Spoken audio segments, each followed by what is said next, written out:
This is an Irreverent podcast.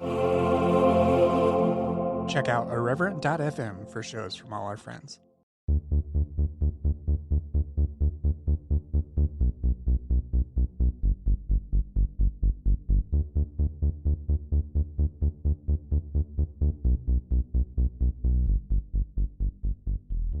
Hello and welcome to Evangelical. I'm your host, Blake Chastain. It's been a few weeks, and I'm glad to be back in the swing of things, releasing new episodes for you. My guest this week is Bethany Sparkle. In this conversation, we talk about her experience being homeschooled, leaving religion, social work, James Dobson, making difficult decisions regarding family relationships, and the chilling adventures of Sabrina. Also, I want to mention there is a trigger warning and content warning for discussion of sexual assault in this conversation as well. We recorded this conversation in December, so some of our chat references the holidays. However, with the recent discussion around exposed Christian schools and exposed Christian homeschooling on Twitter, I'm glad that it's coming out now. As always, you can follow me on Twitter at brchastain, follow the show on Twitter at xvangelicalpod, and join the Facebook group at facebook.com/groups/xvangelical. You can support the show via Patreon at patreon.com/xvangelicalpod, or by leaving a review and star rating on Apple Podcasts. All right, let's get into it. Hey everybody, welcome back to Evangelical. My guest this week is Bethany Sparkle. I know them through Twitter primarily. That's how we met, and I am super excited to have them on the show and talk to them about their life a little bit. Welcome to the show, Bethany. Hi, it's good to be here. Thank you for coming on. We are actually part of a great sort of ongoing conversation on Twitter, and I'm excited to just learn a bit more about you because we haven't had this sort of one-on-one. We're in like an ongoing group conversation, and it's great to just have this one-on-one with you. So let's learn a little bit about you and sort of where you grew up and what your first exposure to religion and everything else was early on in life. And let's just start there. Sure. Well, I was born and raised in Washington State, still here. Born in Seattle. Now I live like an hour north of Seattle, so I didn't get very far. But I was in church pretty much the week after I was born. As far as I know, I think that was about as long as my parents waited. They met in a church in Seattle that is now kind of a mega church, but when they were going there, it was just a single church. It was also called Bethany, but they insist that I was not named for the church. So there was no point in my life in which religion was not a prominent part of it. Mm-hmm. We're in church every Sunday, every Wednesday, I don't know, when the doors were open, sort of thing. Yeah.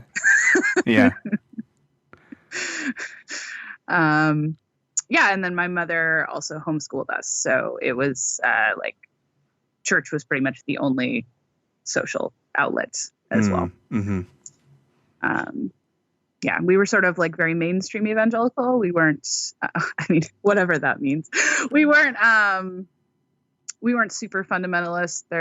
There wasn't, I didn't have much in the way of dress code or anything. I mean, basic purity culture stuff, but I wasn't required to wear skirts or anything like that, even to church.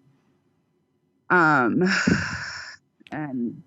guess I feel like a lot of the stories that I hear the churches I grew up in were like more watered down version of the same toxic bullshit.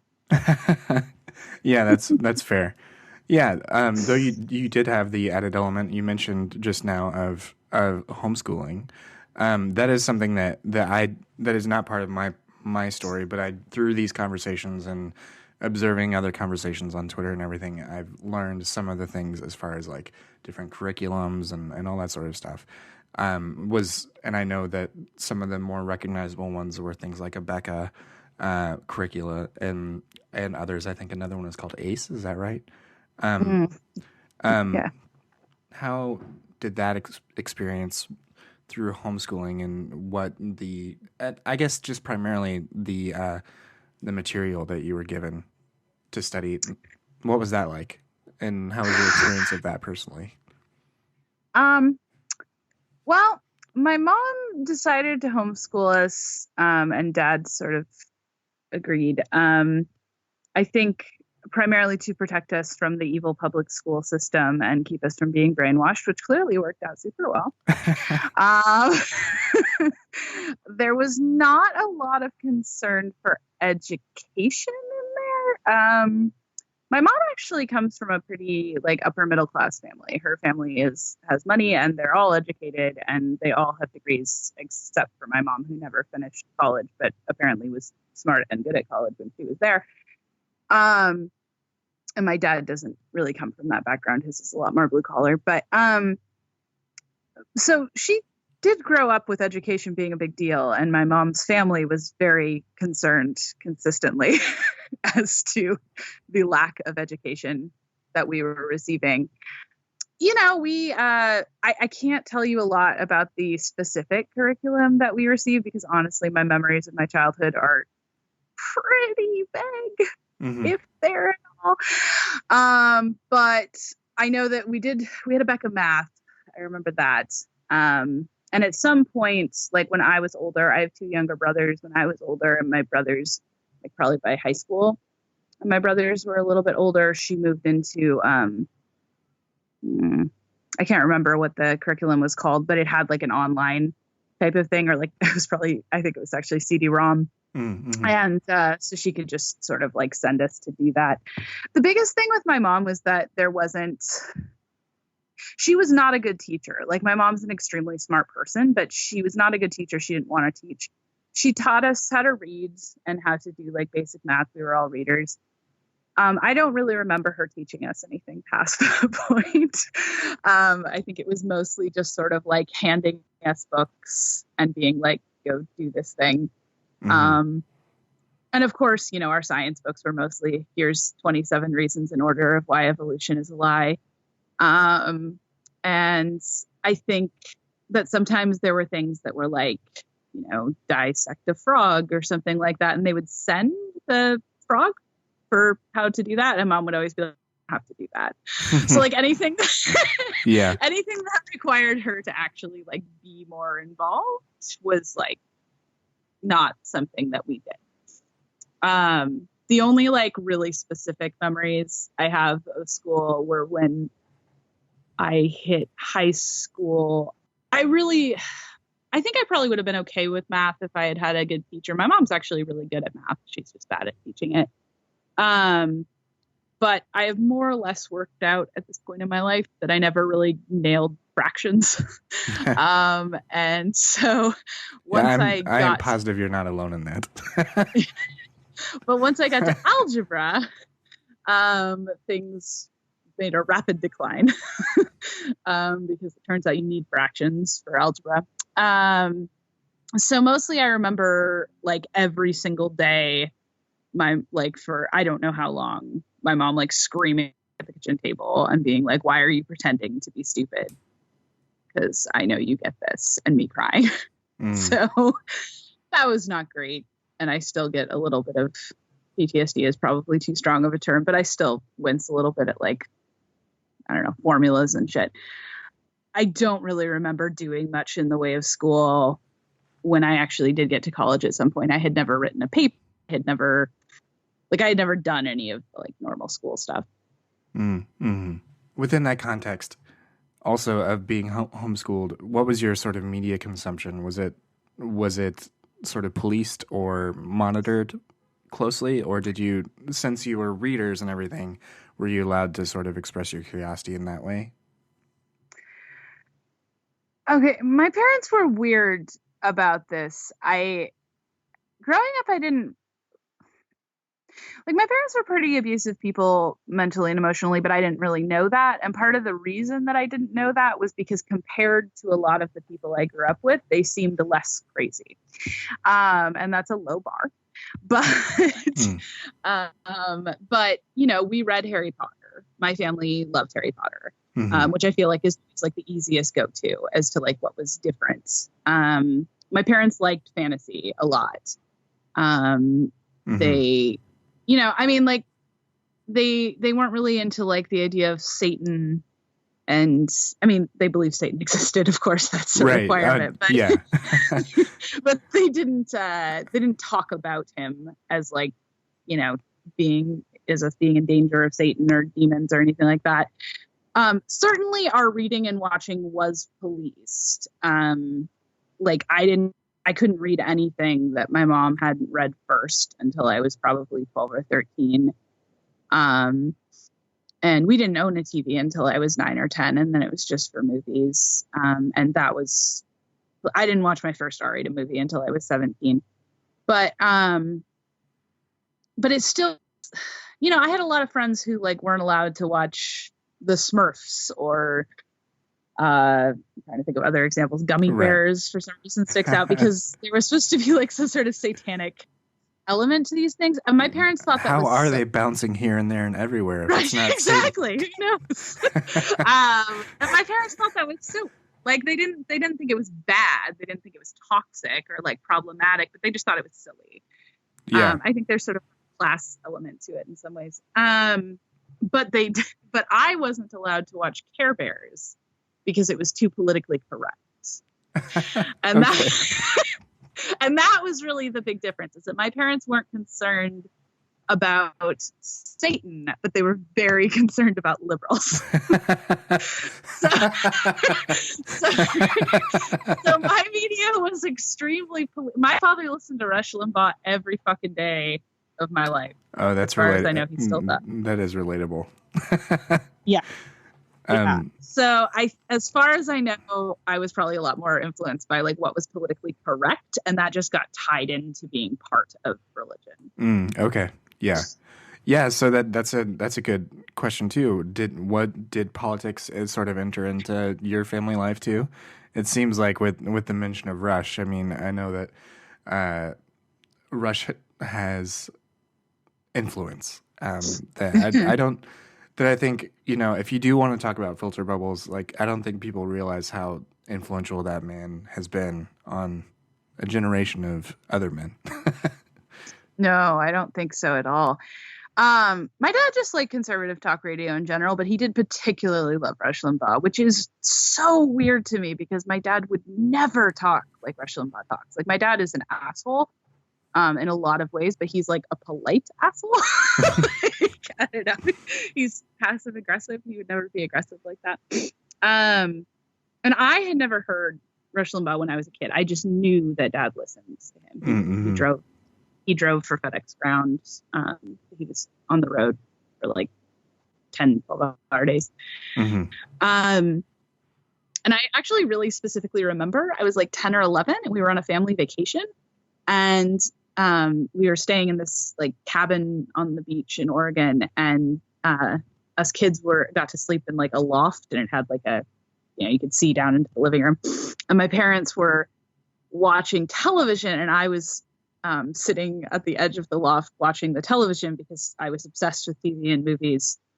Not much has changed there. And Rush Limbaugh was on this TV, and my dad was watching him, and I sat there and I watched this man for like 30 minutes or and I was horrified. Like, and I was like, who is this man?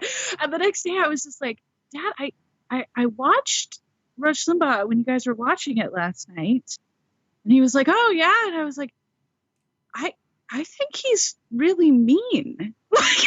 And he tried to explain to me that he wasn't really like that it was just like a radio persona. And I was just like, yeah, that does not make sense. Yeah. I listened to Michael Medved. So I did listen to conservative talk radio, but Medved was a little less, I mean, he was also an asshole, but he was like slightly less of one. And to his very low bar credits, he doesn't support Trump. So, well, there you go, I guess. But no, politics were a big deal. My dad really likes politics. I think he thinks of it all as just like exciting chess pieces to move around. But so, yeah, I don't remember any time I have a specific memory of when Clinton first got elected and my mom telling me that Clinton was going to undo all of the pro-life movement that we'd made. He was just going to start killing babies. Yeah, those evil Clintons. That's what they do. I mean, when they were taking me to pro-life marches and stuff before I could talk. The day that Obama won election, I was at work and my mom called me very upset and told me that she believed that God was judging America. I didn't really know how to respond to that. By then I was in my 20s. So there was no point at which politics was not very clearly a part of our day-to-day lives, and where it wasn't very, very clear that conservative politics part of being a Christian. Yeah, very well said. Yeah, awesome. Yeah, it was great. So what? What's sort of next for you after that? You have this experience of being homeschooled. Were you homeschooled all the way through high school? Is that? Basically, my mom. My high school years were not great. I had a lot of depression and anxiety, and like I said, my mom in particular was actually pretty abusive in a lot of ways, and so high school in particular was a lot of like verbal abuse and screaming every day. Didn't go well. A lot of boyfriends, a lot of stuff. So I think by like 18, she got kind of fed up with me. And she tossed me into Washington State has a program called Running Start, which essentially I think a lot of states have similar things. It basically allows you to, if you're under a certain age, you can take your last 2 years of high school as your first 2 years at community college. And it's free. So she sort of threw me at that. And I did that for a couple of quarters. And then I turned 18, and a few months later they kicked me out of the house. So, and then I quit because I had to work and, live. So, yeah. But yeah, up until then, I was homeschooled all over here. And throughout this whole sort of experience of being homeschooled and being in church a lot, how had you sort of internalized these things and like using those sort of evangelical terms of like your relationship with God, like how you understood God at the time? What was that like sort of in your head, and as you got older and as you got to this sort of point that is very traumatic and dramatic of being kicked out of your house and made to live on your own, like all these things happening through that up to this point in your life, what was the idea of God like for you, like lived out in your head?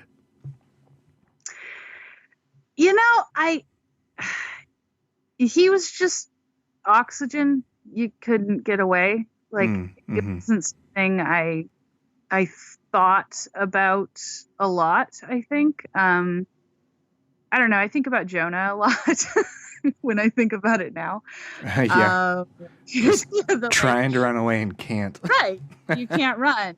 And so there was this like very like, I always made friends with the people I wasn't supposed to make friends with. And there were a lot of good reasons for that. When you're a teenage girl in an evangelical church or female-bodied person in an evangelical church who is having sex with boys or screwing around with boys and who is cutting themselves and who is like doing all of these things, there's a lot of like you're the bad kid. It's not like they treat you great. And mostly pastors just told me that I wasn't respecting my parents enough and I needed to do better, and God would take care of it if I did better. So I tended to make friends with people outside of the church who didn't believe in God because they were nicer to me. And which drove my parents crazy. And they constantly yelled at me about my friends being bad people. But but I never considered, in my memory, at least, I don't remember ever considering the possibility that God didn't exist or that Christianity, as I was taught it, could have been in any way incorrect. It functionally didn't seem possible. Like, there was nothing else. There had never been anything else. Mm-hmm. And it's a big, they keep telling you, like, what if you're wrong? Straight to hell. Like, yeah. whatever. And, I was already fucked up in a lot of ways and all of these things. I don't know. I didn't want to go to hell. So I think that God seemed like a fairly distant and kind of abusive father figure who I could never actually make happy. Mm-hmm. But I didn't have a choice because I couldn't get rid of him. So I just had to keep trying. Mm-hmm. So. And when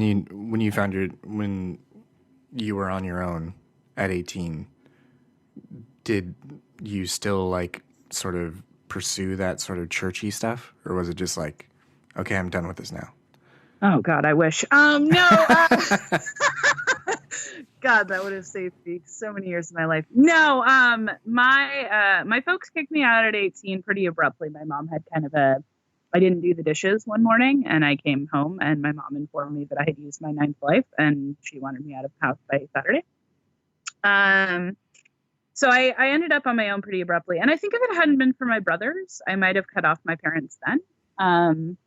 But on the other hand, I don't know what I would have done without them, because they did sort of financially step in when necessary a few times. But no, still, I went to church periodically. I had back and forth phases. When I was like 20 or 21, I had the first time I can remember having the first time I can ever remember getting angry with God, like actively angry. Mm-hmm. That I was in church, and I went to a church called The Gathering I don't think it exists anymore around here, but it was a sister church to Mars Hill, for those of you who Oh yeah, great endorsement. Super awesome. Solid endorsement. Yeah, it was great. I used to listen to a lot of Mark Driscoll sermons around this time too, so I was making excellent life choices. I've been there. I've done that. Yeah. And so I went to Mars Hill, and at some point, it was one of those things, much like Mars Hill, the worship band was all like, hip, cool musicians, many of whom wrote their own songs and all this stuff. And one of them had, can't remember what his name was. He had some random thing happen where they were like playing in the park, and someone like threw like a discus or something, and it like hit his head, but it like glanced off. He had to get stitches. It's like a whole thing. And the doctor said if this had hit you like slightly differently, it would have killed you. And so he wrote a song about this event. I don't remember most of the song, except that the chorus was just like, "Thank you, God, for saving me." Like, that was basically what it was. And I remember the first time that they played this song in church, and they played it many times after. And I remember I was sitting there and I was singing along, and all of a sudden it was like a wall. It just hit me like out of nowhere. I was like, okay, but like he didn't save me from anything. Because I had been sexually assaulted as a kid, and I had actually been sexually assaulted more times than that. I just hadn't worked through that was what had happened to me in high school. And I was just like, okay, but God doesn't protect you from anything. And if I walked out the door right now and walked down the street and somebody grabbed me, nothing would stop that. God would not stop that. And I was so angry.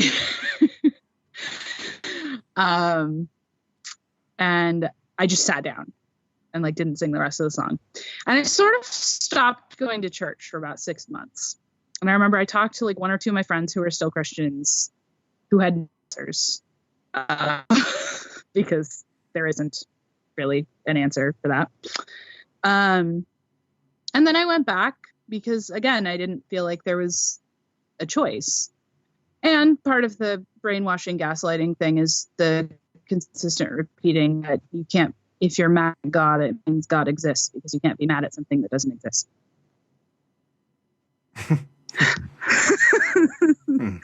So that was something I'd been told a lot. So it wasn't that we made up.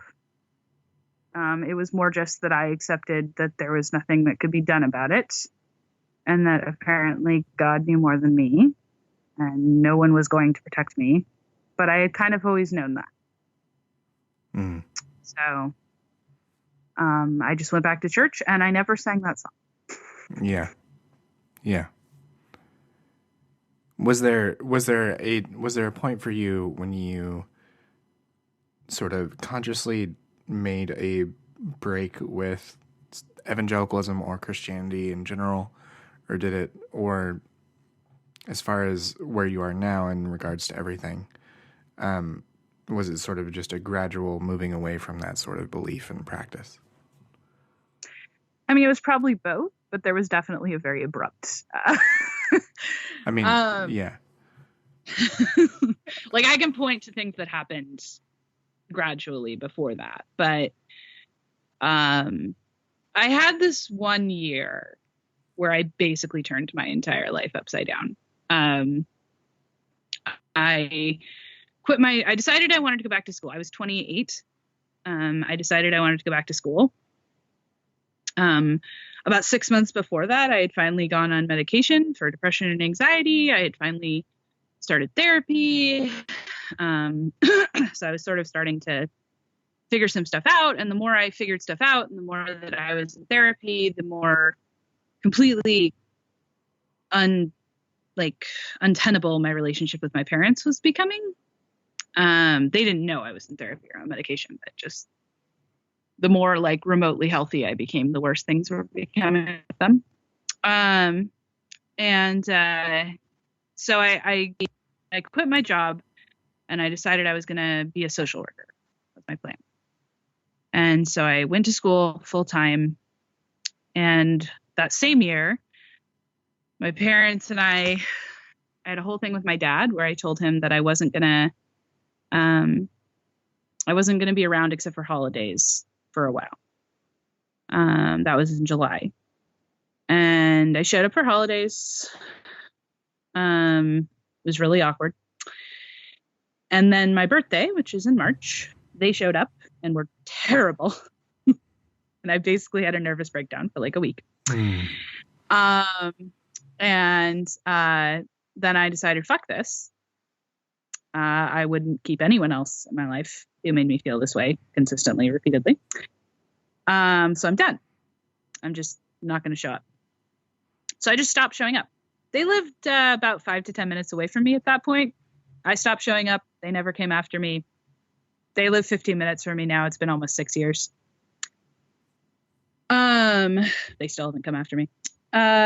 So I cut my parents off in March and was going through this whole crazy thing where I was like going to college, and that was scary in some ways because I was like figuring out school, which I wasn't sure I was going to be able to do because of all of these, is the homeschool thing. And I was, figuring out therapy and medication, and I had just cut my parents out of my life and all of this stuff. And then I was also attempting dating, which I hadn't really done a lot of in my 20s. A lot of the dating in my teens was pretty dramatic. And one day I was on an app, I think OKC, and I saw Eric, who's my partner now. And he had checked out my profile, and his profile said very clearly that he was poly and married. And I realized that I really wanted to message him, and I wanted to look into that. And in that exact moment, I also realized that my understanding of Christianity, my comprehension of Christianity, did not encompass that, like at all. Mm-hmm. And followed immediately by the realization, oh, I don't actually believe any of this. It felt a little like the coyote running off the cliff, I think. Like looking down and there's nothing there. It was very terrifying initially. Like that first day, like I remember I messaged one of my best friends, who's been an atheist since she was a kid. I texted her that day to tell, and it was like terrifying to type the words. Like it took me like 5 minutes to type a message. Mm-hmm. And I didn't tell Eric because that, seems like a lot of pressure. Hi, I've just met you. Also, I've just realized I don't believe in God after looking at your profile.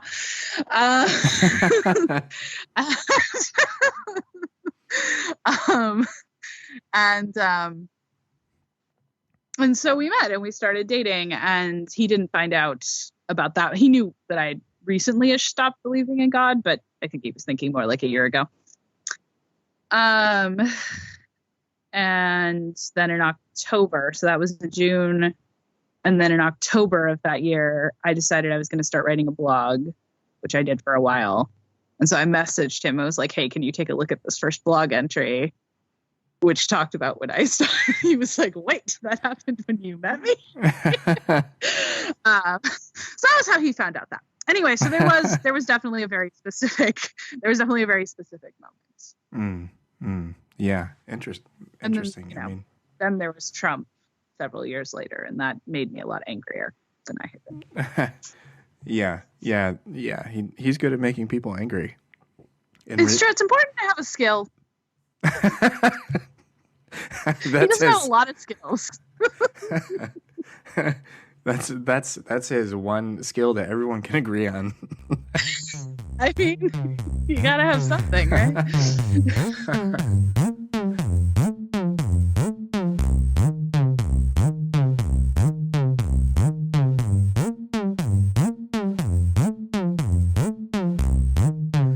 Oh man. Okay. Well, that's quite the that's quite the revelation, and for it to, I'm sure that for it to come up in the way that it did, and people talk about, I don't know, in evangelical circles you hear the opposite sort of epiphany story about like believing in God, Sure. But the same thing happens in the other direction. They just like it's not really talked about. In those circles. And honestly, like once the initial shock of the ground just left me, right? Yeah. It's over. I typically describe it as feeling like I'd had a gun to my head for my entire life, and then just realized it wasn't loaded, and I could just walk away. Oh. Wow. That's quite a the lot metaphor. Of people. I'm serious. A lot of people. No, I mean, I know a lot of exes really miss God and really miss church. I've never had that experience. The church was never a remotely safe space for me. God was never an okay. It's a huge relief to think that it was okay. I think we had a delay for a second there. I think we've caught up though. Can you see me? You're fine on your end? Okay. All right. I had a delay for a minute, so sorry about that. And Dumas is there he is. Well, you can't see him this time. Anyways, my dog is begging for pets. I want to sort of make a hard pivot, and I'll probably edit this part out just so we can do a hard pivot. But some of the things that you've done in the interim since leaving and having and coming to this better place for yourself as far as realizing that the gun wasn't loaded and everything, you still have done some things online that are really interesting relative to evangelicalism, and one of those things is you've actually been live tweeting your readings of these Dobson books, which these James Dobson books, which I'm sure that listeners to this show know who James Dobson from Focus on the Family is.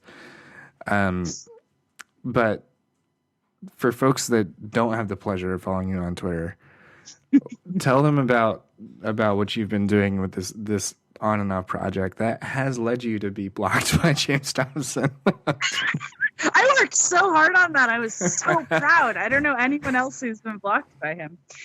Oh, man. Even though I don't think he runs his own Twitter account. No, probably not. He's too busy on his knees praying for Trump being persecuted. Yeah. By the libs. That's how it goes. When I was a kid, I think like for a lot of evangelicals, Focus on the Family was pretty endemic. I listened to Adventures in Odyssey, and Focus on the Family was just such a impossible to escape brand. And I certainly, the only Dobson book I think I read growing up was Preparing for Adolescence, which is the one I'm doing now on Twitter. But I was certainly aware of other books that he did and was aware of him as sort of a constant figure. And when I got older and when I started moving out of everything. So, okay, a couple of things. One, my partner, Eric, is also XV, but is specific. He actually grew up Seventh-day Adventist, which is a different branch. No, yeah, I have talked to a handful of Seventh-day Adventists, and some of their particularities are extremely particular, and things I didn't know about like until I really started talking to a couple of them. So absolutely. So I've learned a lot from that. Eric is also an extremely he's super smart. He's just a wonderful human being. He's also extremely meticulous in ways that I sometimes am not. When Eric started moving away from God, he at one point sat down and read the entire Bible and marked every single passage that he didn't think he believed anymore. I was never that meticulous about anything in my entire life. So when I first, within the first year that we were together, I wanted to go back and I wanted to start reading some of the things that made the life that I lived. And that made the life that a lot of us live. Because one of the things that's incredibly frustrating, at least for me, about growing up evangelical is just the constant realization, often at unexpected moments, that literally everything you were ever taught was a lie. I've thought about it a lot. I can't think of an exception. And part of that has so much to do with this specific culture that was just being created around us and that we were constantly living in. And at the time, it really did seem, that's all we knew. That's all I knew. So I didn't think of it as something that was being actively constructed. And one of the ways that I cope with things is to take apart the construction of things to see how they work. Mm-hmm. And so we started reading, I think Dobson was the first one we started reading because I was just okay, I know this dude had a lot of influence. I know he actually made a really intense pitch for homeschooling, right before I was born. So although I cannot with certainty say that it's his fault that I was homeschooled, I feel pretty confident he had an impact. And so I was let's read this guy. So I read Dare to Discipline, which was the first book that he wrote in 1969. And it was so much worse than I thought. So much worse. From the introduction, Eric and I actually got we got the 1969 version and we got the updated version from the 90s so that we could see what he'd changed and what he hadn't, and we read them together. And it was so much worse than I thought. And I was just appalled at how blatantly obvious it was that he was that he had a plan and that he was creating that he was politicizing childhood and politicizing the act of raising children and making that politicization a part of what it meant to be a good Christian. Give some examples of that. What are some examples of that? Well, the first one that you run into, if you read the 60s version, again, this was in 1969. It was 2 years after MLK was shot. And he gives a list of why he's writing this book. And he talks about how, it's so important because kids today are just, running rampant, blah, blah, blah. For a man who's supposed to be a child expert, he really hates kids. And he hates everyone, but he does really seem to hate kids. Running rampant, blah, blah, blah. And he gives a list of all of the things that it is important that people read this book so that they can raise their children to not do these things. And at this point, it's important to remember that Dobson actually isn't like a huge Christian. Like, he is a Christian, but like, he hasn't created Focus on the Family yet. He hasn't done any of these things. By the time he does the updated version, what he has functionally changed is that he knows he's speaking to people who just believe everything he says. But like, in that book, in that list, one of the things he lists, like third on that list, is civil disobedience. Oh, okay. that is one of the, it's a major, one of the things that stopped. Yeah, that's a major thing that my 6-year-old thinks a lot about is civil disobedience. Sure. I mean, I imagine it's very high on her mind. But that is one of the major things that he is concerned about. And he gives ongoing examples throughout the book of students doing school walkouts and all of these things. And I hate him so much, but he is actually pretty good at what he does. And manages to like downplay them and make them look like spoiled brats and like all of these things. And if you know what you're doing and you know what you're looking for, you can take apart those stories. But if you're not looking for that, and if you are coming to Dobson with the belief that this man is a child psychologist, because he is a child psychologist, he does have the degree, who is in good faith giving you this advice, well, it just has a different feel to it. So I actually ended up I was an undergrad at the time, and I did an independent study. I went to kind of a hippie school. You got to kind of shape your own learning. And I did an independent study for a quarter where I wrote a blog about dare to discipline. Wow. Chapter by chapter, and Dobson's politicization of childhood. And Eric and I have read other Christian books or whatever. And we picked up this biography of Dobson when we were, I think when we were on our trip for our anniversary in June, because, that's our relationship. And, and I started reading it and I was just like, oh my God, there's crazy shit in here. And so I just started tweeting it and people were weirdly receptive. And I realized that I might not be the only one who does take a certain amount of comfort in being able to like functionally break things down piece by piece and understand why things were fucked up, not just that they were fucked up. Yeah. And that's very true as far as ways in which we can sort of cope and do those and be able to reckon with what we came from and where we came from. As far as that goes, are there other things that you like to do that with, as far as deconstructing things or taking a piece of something that was influential in your life as a kid and re-examining it now on the other side of things in adulthood and moving beyond that particular type lifestyle and faith? I mean, I feel like I do that with most things. Frequently. One of the things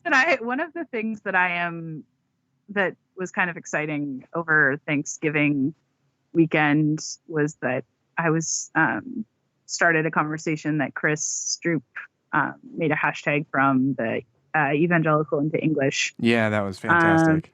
It was a fun conversation. I think people were excited about it because so many of them had just left family members. Yeah. It's perfect timing. But that is actually something that I'm really passionate about, because I think that it's I think it's hard to underestimate the impact that language has on us, and specifically the impact that language has if you are raised specifically in this, and if what you are taught is this language. I actually really particularly remember the first time I read 1984 when I was like, I don't know, I was in my late teens. And I was really really struck by specifically the language piece, how they took away words and, made words mean other things. Yep. Or rather took away meanings of words. And I didn't know why at the time, but for some reason that particular piece of the book just really stuck with me. And more recently, there was, I think, a more direct comparison. There's a movie called Dogtooth. It's a Greek movie. It's very, very good, although pretty heavily violent and potentially triggering. So warning for that if anyone decides to watch it. But it's about a couple of parents who functionally have been raising their children in this compound and have never let them out of the compound. The children aren't really children. I would say they're more in their 20s by now, although how much they know that is questionable. And there are many interesting facets of the movie, but one of the things about the movie that most interested me is that part of their schooling is that every day they have to listen to language tapes that their mom makes for them. And the language tapes are like their mom being like, ocean. Ocean is the blue chair in the living room. Cat is, and I can't remember what cat was, but I remember specifically that ocean was the blue chair. And the power that you take away from someone when they functionally don't have the language to describe what they are experiencing, when they functionally don't have the language to ask for help or to even understand that they would need help. That, I think, is frequently part of why it takes so many of us so long to get out, because we literally don't have the words to understand what happened to us. Yeah, absolutely. I totally agree with that. I think that on that note, that a couple of things that come to mind. Some of the things that I've mentioned in the Facebook group is one of the reasons why we moderate, is because dehumanizing language is indicative of dehumanizing underlying beliefs, whether they're conscious or not. And to your point, if you don't have the language for something, then you're limited in your perception and ability to understand your own experience. So that is, I am very much in agreement with you there. And I think that is definitely something that I think is true for so many XVs when they engage with the wider world.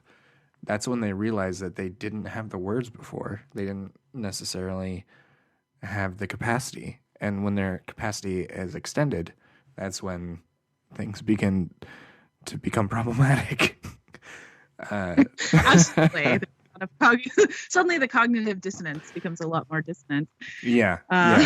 Yeah, exactly. I feel like one of the easiest things to reach for, and I know this has been true for a lot of XCs, like I don't feel like I had ever heard word consent talked about growing up ever.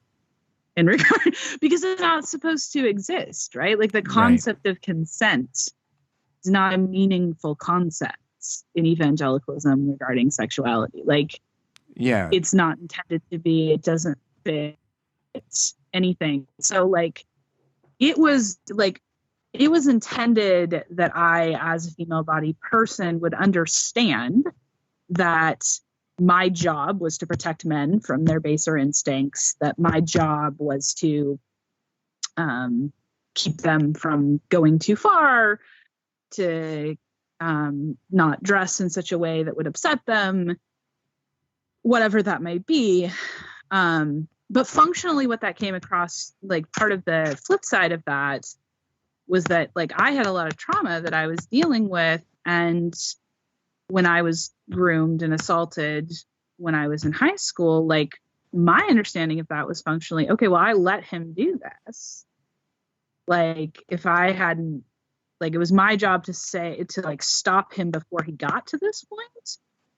But I also functionally didn't really understand that I could say no, which is definitely not what I was supposed to learn. But I think and I've thought about that a lot, because that was clearly not supposed to be the lesson.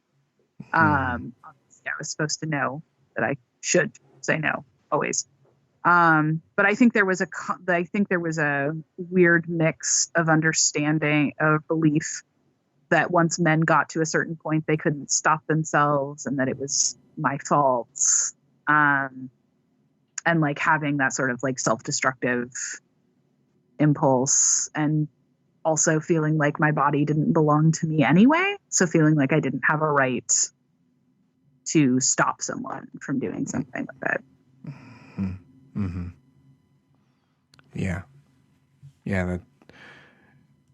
That sort of, you are not your own. I mean,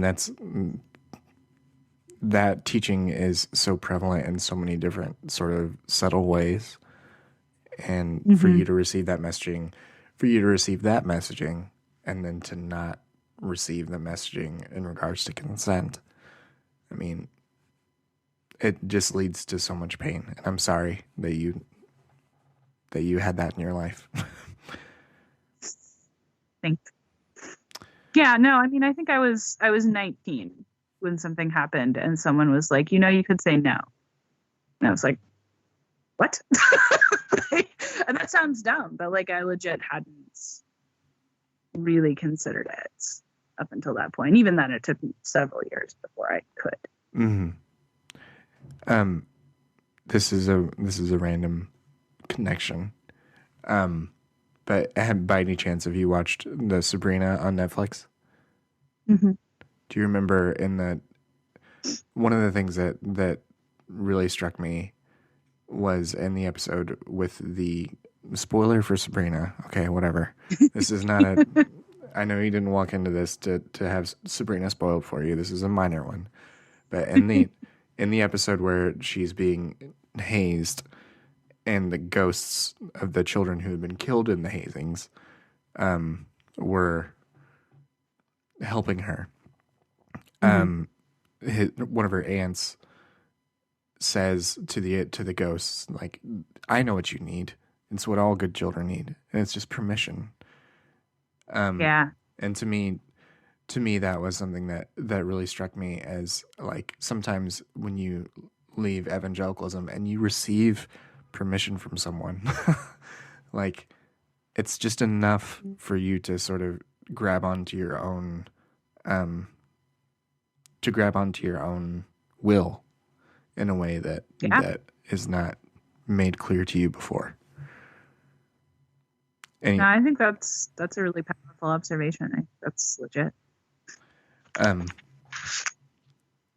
Getting back to your experience, though, one of the things that you've talked about is this rife relationship you have with your family of origin, and we're recording this during the holidays, but there are plenty of people that I'm sure relate to that experience of having to make some difficult decisions in regards to their families of origin. How has that sort of impacted you? What sort of, I'm not sure whether to frame it as advice or something else, as far as if someone is going through the sorts of things that you've had to face, what would you have to say to someone that's in a similar spot?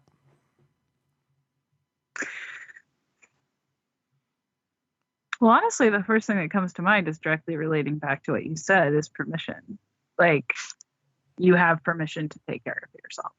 You have permission to, to not kill yourself in whatever capacity that looks like, in order to maintain a connection that is toxic and terrible, even if it doesn't seem like enough. And I think that's, like, there is such a strong societal pull in general to maintain our relationship with our family of origin, and particularly our parents. But I think in evangelicalism, like with many things, there are all these added layers of, respect your mother and father, and all of these things. Yeah. And like, that nobody is born being like, nobody is owed respect. That's not how it works. Like, the fact that your parents had you, and the fact that they may or may not have given you a roof over your head or whatever basic things they did for you is literally what they owed you. You don't owe them for that. Like, that's not how that works. And I think that it's just, I do really think that one of the things I run into a lot is that people are just really on the fence and they don't know. I think when people have kids, it's a lot harder. I see that a lot. That they don't want to take their kids from their grandparents. And I don't have an answer to that. I was lucky in that sense. But I really believe that cutting off your family, cutting off your parents is an incredibly hard thing to do for a number of reasons. And that it is the kind of thing that you do because the alternative is worse. Mm. And like, I think a lot, and this isn't really a direct comparison, and sometimes I feel bad about thinking it, but I'm just going to say it anyway. That poem that someone wrote about like refugees. I mean, they talk about how like no one would put their kid in a boat unless the water was safer than the land. It's a really good poem. Mm-hmm. And I think about that a lot because I think there's this idea that you're being selfish, that you're being, I don't know, unkind, something. But the reality is that what I saw with myself, what I've seen with other people who have made that decision is that like, you don't make that decision unless the alternative is much worse. And that people who have never had that experience do not know what that is like.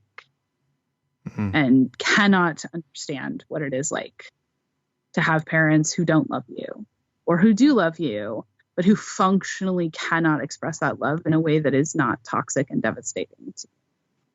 And you do not deserve to have that in your life. You deserve to find something that makes you feel fulfilled and loved. And it's going to suck. And I'm sorry. But staying could be much worse.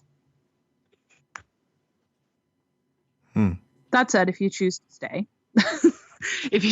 stay, I don't think that's a bad decision either. I mean, like at the end of the day, I think that people should be able to do whatever they feel like they can do.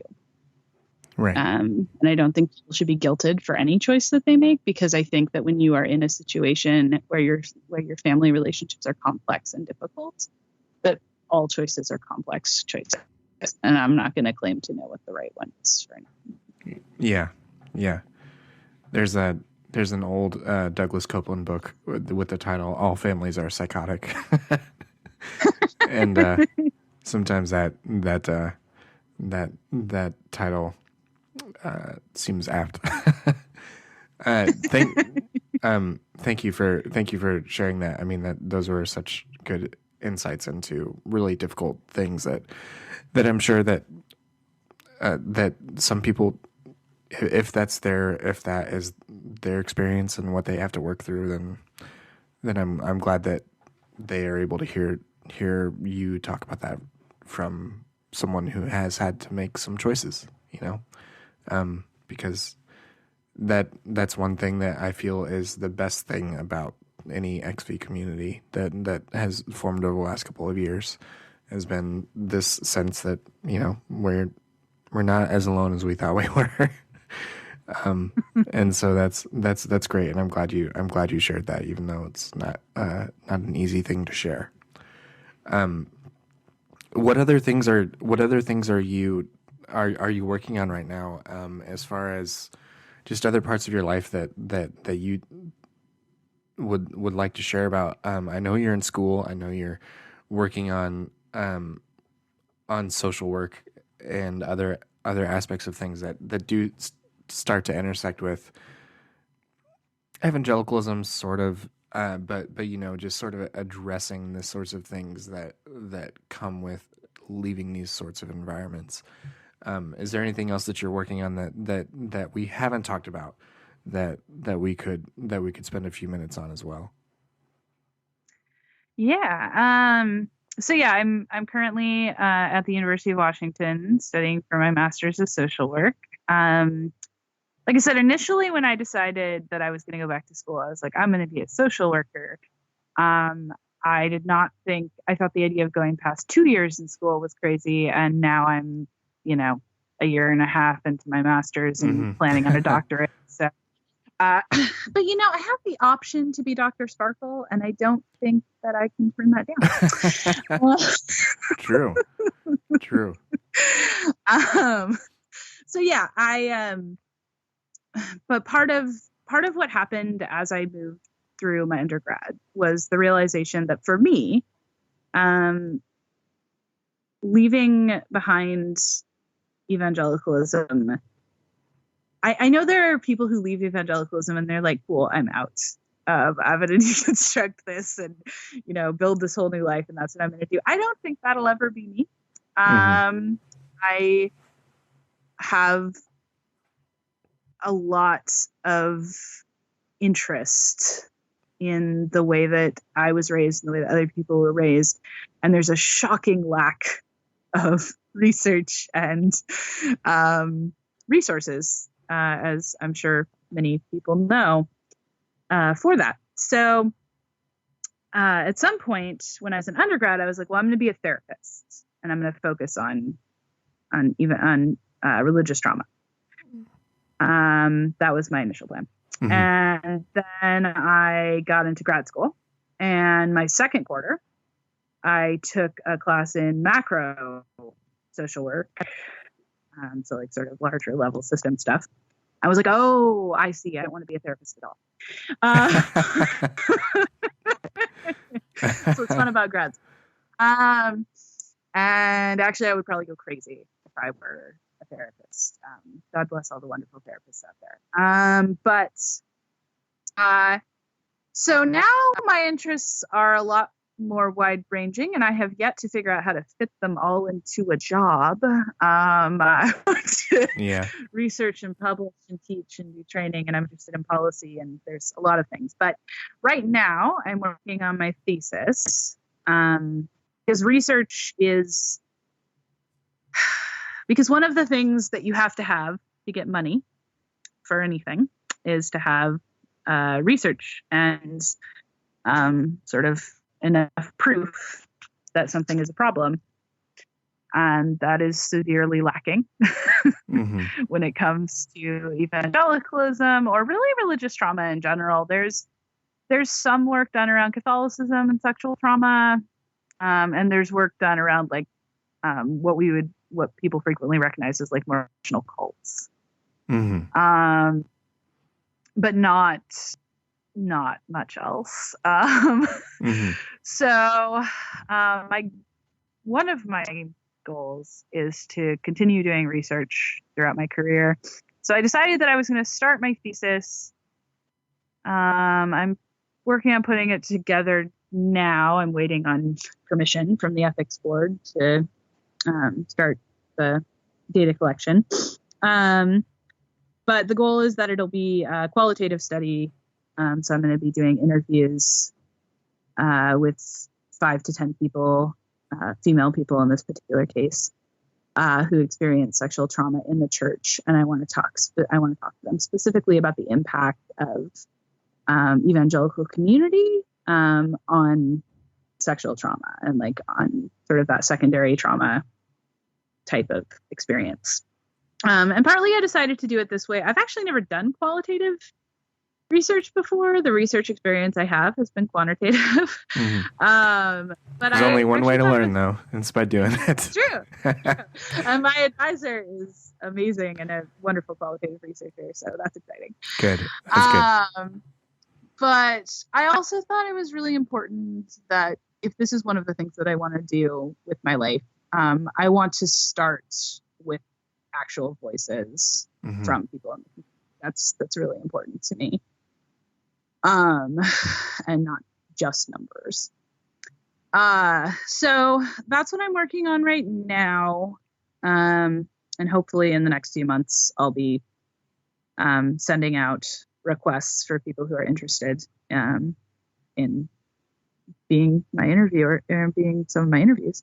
And yeah, it's been really interesting being in grad school, being an undergrad, and talking about the thing that I want to do and the thing that I'm interested in my life, and like how, people are really interested. Like my teachers are very supportive and are very interested and don't know anything about what I'm talking about. So there have definitely been, like, there isn't anyone who has experience in what I'm researching. I just, like, my advisor has experience in sexual trauma and has done research around that. But when it comes to specifics of like the evangelical community, like that, it's a complete mystery to her. She has no, like, she's fascinated, but she has no idea what I'm talking about. Yeah. Oh man. So, and then of course I've been doing literature review reading, which has been frankly kind of a nightmare. Because it sounds like a literature review. Most of the people, like, there is not a lot of writing about sexual trauma within the evangelical church at all, but most of it is written by evangelicals. Interesting. And it's almost like you can't trust people to write about their own cult. It just doesn't.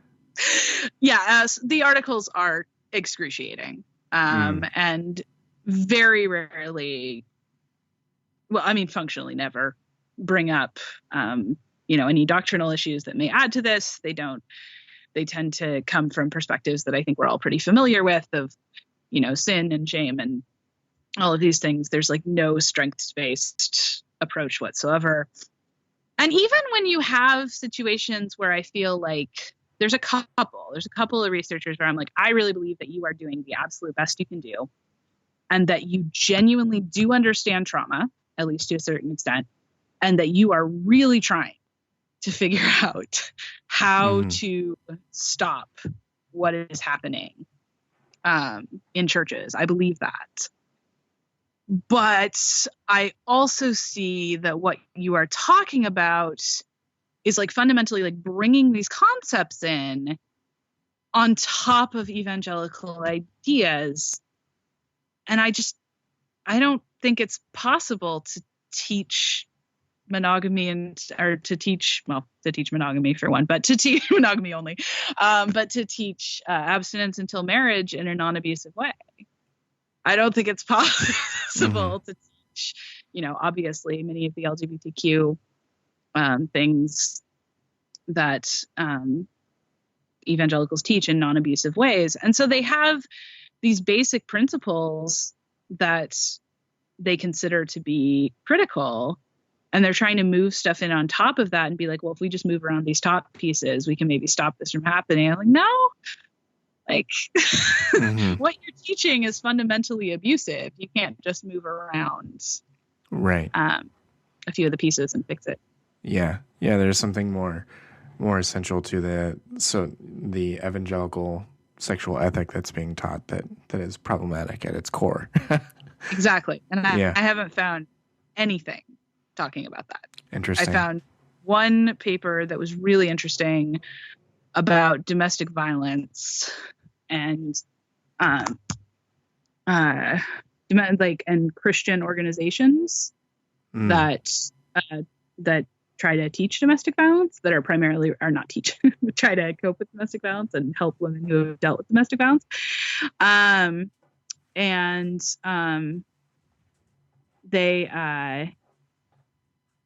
They have a variety of ways of collecting information on this, but functionally, their argument, most of these were run by women, and their argument was that, like, domestic violence prevention efforts that were run by evangelicals were not the same as domestic violence prevention efforts that were run by not evangelicals, but because they used the same language, there we go with language again. It was often not recognized as a different thing. And that what it actually was sort of reinforcing the same gender binaries and the same problematic attitudes, and that the women who were running them were frequently sort of using these platforms to slightly expand their accepted leadership roles, but were ultimately reinforcing the same problematic things. Wow. And that's like the best article I've found, but that's very unusual. Yeah, that's crazy. But looping back to language as a root thing. I mean, using the ways in which evangelicals can use language to obscure, use the same words but have them be coded to mean something differently. They present as the same in the wider world, but are not the same. Within their insular environments. Like, as a social worker, I run into this. Like, periodically, I work in a youth shelter, and periodically we'll have churches that want to help us or offer whatever. And like, I'll always look. There's a couple of like more progressive churches in our area, but not many. And I'll always look them up. And most of the time I'm just like, no, we cannot work with these people. And like, repeatedly, some of my coworkers have been like, well, I mean, like I asked how they felt about LGBTQ people. And they said that they loved LGBTQ people, or they excited. I'm just like, yeah, no, that's not what they mean. I know, I know it's confusing, but you functionally have to ask them 20 questions until you back them into a corner. When they say they love them, they mean they love them enough that they believe God's sending them to hell.